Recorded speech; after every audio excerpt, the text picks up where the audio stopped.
Hi everyone, I'm Dina with Mills Family Gardening. We live in North Texas, Zone 8A.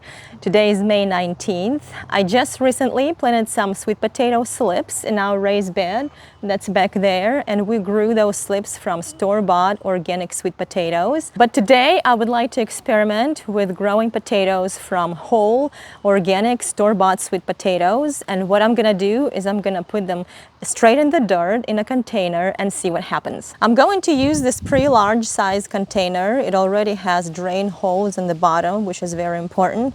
I filled it up about 2/3 of the way with our homemade compost that we make in flower pots, and we made a full video on that. You can see that some of the compost hasn't broken down completely. I think these are pieces of asparagus, but it's okay. They will keep breaking down as the sweet potatoes grow. Like I said, we bought organic sweet potatoes at a store. I have not pre-sprouted them, even though I did notice that this sweet potato has just a tiny start of a sprout or a slip in that spot and also in this spot. Also, it's warmed up significantly here in North Texas. Today the high is in the low 90s, I believe. So the warmth will encourage the growth of sprouts also. Homemade compost is full of life, but it does lack some nutrients. So I'm going to add organic all-purpose granular fertilizer and sprinkle it on top of the soil. A few handfuls, because sweet potatoes need lots of nutrients to grow good tubers. And I'll just mix it with the soil. Adding some bone meal would be a really good addition to the compost if you have bone meal. I ran out of bone meal just a few days ago, so I don't have it on hand, but whenever I order a new one, I'll add it to the container. But it's okay. This is a very good fertilizer. It will feed our plants real well. So now I'm simply going to put the potatoes on top of this compost, and then I'll cover them with some more of our homemade compost. It's really nice to have homemade compost because it will save on soil, especially these days. Potting soil is getting very expensive. Since I'm going to keep the container outside and it's getting much warmer, I'm going to make sure to keep it watered, possibly daily. All that moisture will encourage sweet potatoes to start growing slips. Today is June 30th and our sweet potatoes have come up and are growing nicely. They are in full sun all day. I never put them in the shade. Potatoes are one of the few vegetables that tolerate full Texas sun. Even though our temperature has been in the hundreds daily now, they're still looking really good. And I also water them every day, and about once a week I water them with liquid fish fertilizer and more bloom. So you can see that the sweet potatoes themselves start breaking down because they're getting old. But the new potato slips that are growing, you can see all the roots sticking out here.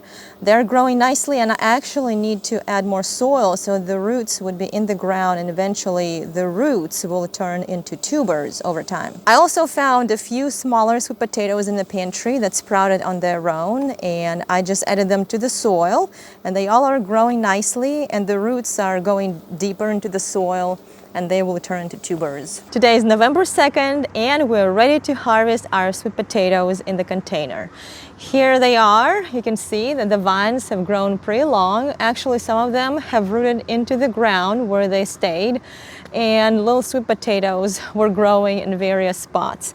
But I also have been keeping this container in this box. You can see it's right here because I've been watering it by hand. And it was really hard to keep the soil moist during the heat of the summer. So that's why I put it in the box. All the water would drain into the box, and then the soil would soak up the water back again. And that way the soil has stayed moist consistently. Sweet potatoes need a lot of moisture. They do tolerate the heat. In fact, they love the heat, but they do require consistent moisture. Before I turn over the container, I'm going to remove the vines so they would be out of the way. There we go.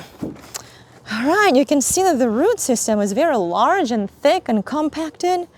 So that's good. Now, our job is to find the actual tubers. So I'm going to slowly move away the dirt. Try not to get bit by fire ants. Let's just hope there's sweet potatoes in there. I did plant them late in the season, and they did go through some time of drought when we were out of town. They weren't watered properly. But let's just see what we have here. We have one sweet potato and another small one. I think this might be the old sweet potato that I buried. And here's two more. Here's another one. And I think this is another big sweet potato that I buried into the ground. So this is our small harvest. It's not what I expected.